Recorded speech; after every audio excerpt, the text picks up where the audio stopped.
YouTube, how are we doing today? Welcome back to another brand new video. And today, we're not doing a group ride. We're just doing a solo ride by ourselves, exploring the cold Melbourne weather. And I'll tell you what, it is so cold out here. I think it's 5 degrees.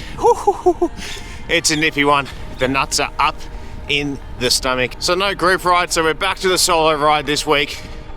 Spewing, because I love the group rides. They seriously are one of the highlights of my week. I look forward to it so much. On today's ride, we're just going to reflect, enjoy some GTA San Andreas playlists. We've got that on from Spotify, got an album happening. And then I'm going to meet my wife and mum and dad at a cafe. So along the way, so it's nothing better than going for a ride, 53k bang out, meet the family on the way, 10 kilometers before being home, so happy days.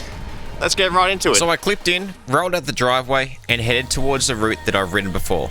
It's funny because even though you've ridden a road 100 times, every ride feels a little different. Different weather, different mindset, different things that catch your eye, different reasons for being there, and somehow, somewhere along the line of the first half of the ride, I started thinking about just how important cycling really is. Not because of the watts, not because of the Strava and the kudos either, not because of average speed, but because bikes have this weird ability to make you slow down enough to actually notice life. Like, when you're driving a car, you fly past everything. That little cafe you've always wondered about, the walking trails, the parks, the quiet streets, that bakery you've driven past 100 times saying, yeah, we should stop there one day, except you never do, mate. Because you're always on your way somewhere. Nearly a year riding, like 8 months. And I could just never get that little shimmy. But here we are today, the debut. We're never going to let that corner get us again. This hill is the end of me. So steep, man. Let's get into it though. Smash out, it's downhill from there to Springvale Road. I'm only 20 k's in, but it's rides like this where you look forward to what's to come, you know? Like, you've got the coffee, family, everything else like that. Kind of waiting for you towards the end. I'm so pumped. Let's go, baby. It's like every shop ride. You just look forward to the end of it. The camaraderie at the end and everything. I genuinely think one of the best things you can do in life is jump on a bike with absolutely no plan. Just ride. Just do block rides. Explore. Find places you've never seen before. Ride to your local coffee shop. Ride to your mate's house. Ride to the beach. Ride to the bakery. Ride somewhere you've driven past your entire life but never actually stopped. The bike almost gives you permission to experience your own city differently. Ooh, did that with a little super dark. Let's go. Good technique. I feel like when you stand opposite other cyclists on the other side of traffic lights, it's like me versus them. One thing I absolutely love is catching up with friends or family by bike. Instead of fighting traffic, trying to find parking, paying for parking, yuck, you just roll straight up, lean the bike against the rack, done. Well, sort of. Because if you're anything like myself, you'll still spend the entire time checking to make sure that your bike's still there and looking over your mate's shoulder. I don't know if I'll ever grow out of that, because even when I'm sitting right next to it, I'm still kind of watching it, like hitting it with a rude side eye. And if I'm inside, forget about it. I'm looking through the window every 30 seconds. Carbon bikes aren't exactly cheap these days, nor are my brand new rims either. Riding places does something else. It reminds me of being a kid felt like. Before I had a license, before I had a car, a bike was absolutely freedom. Everywhere I wanted to go, I rode to school, friends' houses, local shops, the BMX track, 7-Eleven for a Slurpee, footy ovals to kick the footy, and do some pre-season training sessions. I just loved doing that. Everything. It didn't matter how far it really was, to a degree. I only had a BMX, so it's just one gear. So I just raw dogged the hills. But you pedaled there. And honestly, cycling still gives me that exact same feeling today. Just with a few more gears, slightly bigger hills, and definitely a much more expensive bike. I've actually still got my old BMX sitting at home. I haven't ridden it in probably about 15 years. It's still there, still in great condition, just flat tires and a bit dusty, Martin. That was probably the best croissant I've ever had. Oh my god, raspberry pistachio, absolutely elite. Elite. I will be definitely coming back for one of those again. Wow, oh wow. Today's destination was actually to meet my wife, mum and dad for breakfast. It's my wife's birthday on Monday, which basically means birthday weekend, birthday week, birthday fortnight, maybe even birthday month if we're being honest. So we all met at one of mum and dad's favourite cafes, and honestly, these are the moments I think matter the most. What a good ride. Nice and cool. Sun was just out. We just missed it on the camera. And yeah, I'll tell you what, good fun. Good fun. Best croissant I've ever had. Wow, pistachio, raspberry. Oh, to die for. I don't know if it's just me or not, but I always wait for cars to stop at the lights just in case, because I'm like, oh, I don't want to get hit. Like, you know, even if I'm in the right, I'm second best off, like seriously.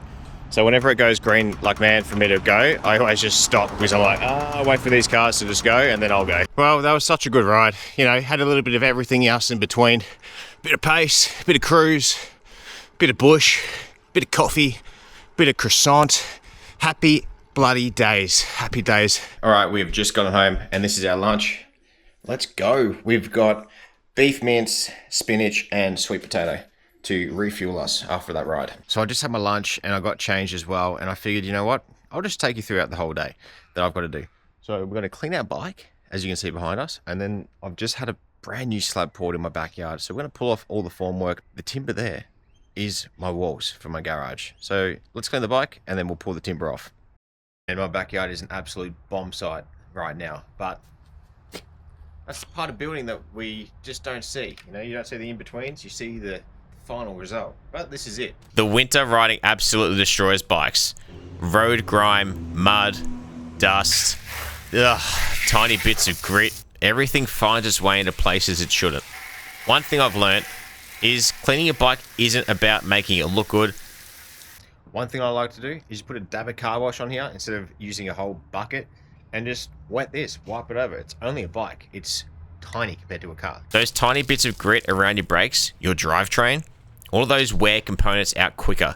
So giving it a proper wash, cleaning everything down, blowing out the excess water afterwards, it's one of the easiest ways to keep your bike running quietly and smoothly. And it only takes a little bit of time, probably about 15 minutes.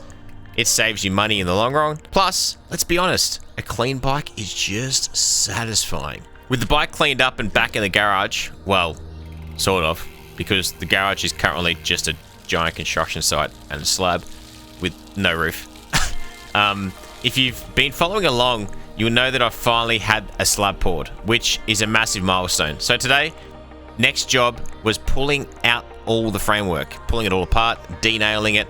Off come the pickets, off came the braces, all the timber that held everything in place while the concrete cured. I always make sure to blow dry my bike just to get all the stuff off, but mainly out of the brake pad section as well, because you don't want any bit of dirt, speck of dust or anything unevenly wearing your brake pads, especially being a gravel bike. It's very common. Most people don't realize just how much timber goes into building one slab, especially this one, but the good news is a lot of it gets reused. It'll actually be my walls, my internal walls are supporting the framework and the formwork right now. So it's great. It's so good. So nothing goes to waste. It's all reused, and then I'll need some more as well. The retaining wall was built into this slab.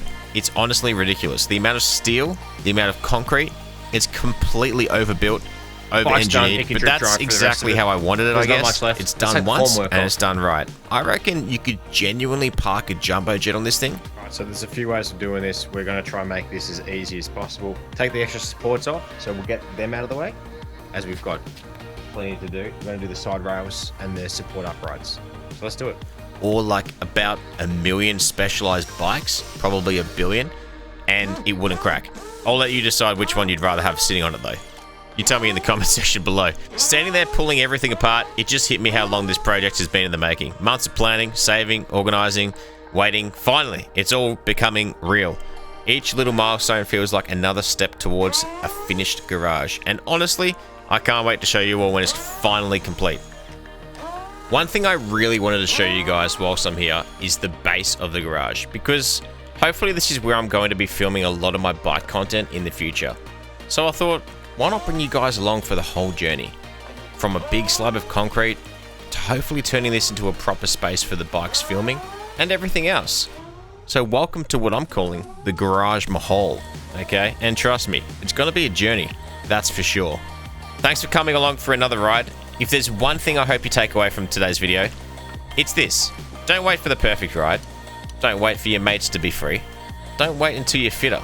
Just get on your bike, go somewhere, explore, call into that cafe you've always driven past, ride to see your family, ride to catch up with a mate, or simply ride because you can. You never know what kind of day is waiting for you around the next corner. Alright, that's going to do it for today's vlog. Hope you guys enjoyed. We got pretty much all the formwork off. It's just behind me as well there, so that'll be my walls to my garage. And yeah, the bike's plenty ready to go for another ride tomorrow. And the formwork is ready and done. Happy days. Alright, I'll catch you guys on the next one. Peace out.